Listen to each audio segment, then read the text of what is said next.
Good morning. Welcome to Just for Today, a time of eclectic reading, sharing of perspectives, meditation, and prayer. I'm Reverend Rafe Ellis, Senior Minister and Spiritual Leader of the newly joined Centers for Spiritual Living Communities of Columbia and Greater Baltimore. Today is October 11th. And this session is pre recorded because right now I am at the Peace and Wellness Festival at the Roscom Center in Baltimore. And if you're local, you have plenty of time to get there and enjoy the festival. It is free. So this morning I am reading from Science of Mind magazine. And this is the December 2020 edition. And I opened it up to an article by Reverend Dr. Roger Teel, Minister Emeritus at Mile High in Lakewood, Colorado, and my eyes landed on this paragraph. It is apparent that humanity is currently navigating some particularly slippery slopes. Our extensive challenges are produced by mindsets of fear, separation, hostility, limitation, and inequity. We have learned enough from this needless suffering. It is high time to tap the possibilities of realized oneness.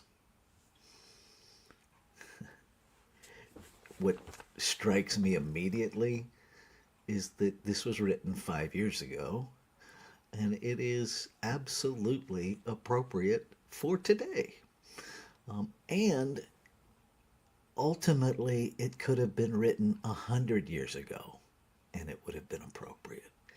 And that calls me to challenge that robotic, conditioned human thinking that what we're experiencing is new.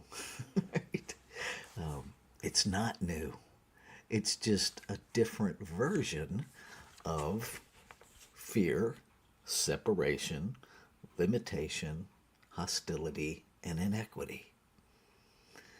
And as long as those concepts, those beliefs, those ideas operate as valid in our human thinking, in our human belief system, as long as we empower those things to have an oppositional power, a power of its own, they will persist. It doesn't mean we're not experiencing them. We are. But we're experiencing them because we believe in them. Now, I get, because I can hear my own brain already arguing with what's coming out of my mouth. Right? Because our human experience is very real at the human level. What I'm inviting us to consider is that it's not real, as in accurate, as in alignment, as having a separate power in the spiritual realm. That there's one ultimate reality, consciousness itself, and what we're experiencing, these thoughts, these ideas, these beliefs in fear, limitation, separation, all of those things come from generationally conditioned beliefs that, for me, in my understanding and experience, all go back to one singular idea that we're separate. And so a realization, a making real the truth of oneness is the antidote, is the healing. How do we do that? Lots of different ways. We get to be very creative, and I think ultimately it begins and ends in our willingness to challenge our own thinking, to argue with the idea that these things that we experience in this human realm as very real aren't real in the spiritual realm. They're not real in the truth of our being. So they're changeable. And we change them by changing our beliefs. Change your thinking, change your life. Now, the amazing part is that what we each change individually changes the collective. And that's a gradual process because every one of us has free will. So it's an ongoing spiritual practice. And there's a reason we call it practice. Right? Because it takes practice. Because while we're busy attending to shifting our own experience of thought, our own use of thought, we're bombarded with thought that challenges that. And so we have to keep coming back to it. We have to keep reminding ourselves, and we have to keep believing it even when we don't see it. And that, beloveds, is the very definition of faith.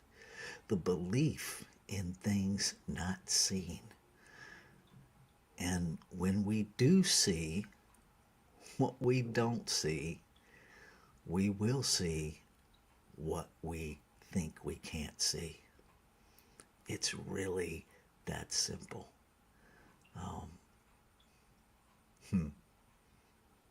And that I'm complete, so I'm going to stop there. I'm going to reread this passage, this paragraph, one more time, and invite you to take this into this 5-minute practice of meditation, of contemplation, of just listening, to not make yourself hear anything and not prevent yourself from hearing anything, but to just be available and present to what comes up for you, and then attend to that with whatever spiritual practice you use. It is apparent that humanity is currently navigating some particularly slippery slopes. Our extensive challenges are produced by mindsets of fear, separation, hostility, limitation, and inequity. We have learned enough from this needless suffering. It is high time to tap the possibilities of realized oneness.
So in this moment of the eternal now, this one moment, with this one breath of life breathing itself, I recognize that there is one power everywhere present, one substance that is the source of one creation, expressing in exquisitely individualized multiplicity. No oppositional power exists. And so in the truth of oneness, everything that is this consciousness expressing must be connected within it as it. Known by many, many names, it can never be fully encompassed or articulated. An infinite beingness by a finite name. And so I simply lean into that infinite recognition. One life, one peace, one power, one body of creation, everywhere present. Every expression of it is the thing itself, expressing itself, expanding its experience of itself. Infinite possibility expressed, never used up, never depleted, always expanded. I am that in form, a portal, a physical manifestation, an emanation of it. And so all that it is, the infinite intelligence, the wisdom, the very experience of oneness is the nature of my being. And what is true of me must be true of every individualized expression of this one. And so just as I know I can never be separate from the source and substance of my being, I recognize I can never be separate from any expression of it. That in the reality of one, there is no other. There is no me, there is no you. There are simply individualized expressions of consciousness. And so I speak my word recognizing it is consciousness speaking through a body it created to express itself. Claiming and affirming that all are awakening to the inseparable oneness. That this activity of one, this expression of one, is revealing itself at an experiential level. That there is no separation, is experienced, is made real. That equity, that embraces and embodies everything made from one substance must contain the value of that substance, so everything must be equally valued. Arises into the awareness of humanity, into the hearts of humanity, into the activity of humanity. That the care of life itself, the giving of life to life, move such in alignment with one that every expression of it, from the tiniest particle of dust to the most magnificent cosmos, is revered equally, is cared for equally, is related to in the inseparable truth of one. That spark of the infinite, the divine within every expression, is seen and heard and lifted up and magnified. And as that happens,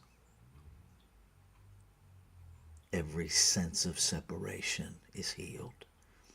As more of the infinite is revealed, as more God is revealed, as more one is revealed, the characteristics of it, more love, more peace, is revealed, as His presence is embraced and embodied and expressed.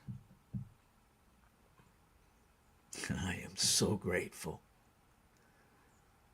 Grateful to know that the word spoken is instantly received and responded to by the activity of creation itself that I call law, the doer within this creative process that is forever ongoing, uninterrupted, continuous. And that it has already been responded to and made so beyond what I can see in this physical realm. I know in the truth of my being that it's done. And so I look for the evidence of it continuously, uplifting, magnifying, increasing that in this 3D time and space human experience. And so knowing it is already complete, I let go. I let go of all doubt. I let go of all sense of separation. I let go of being distracted by the conditions of this human realm and remind myself over and over again, healing already is, so that I fully participate in the manifestation of it. I let go and I live in the truth that it is done. Ashe. Shalom. Aho. Amen. Amen. And so it is. Namaste.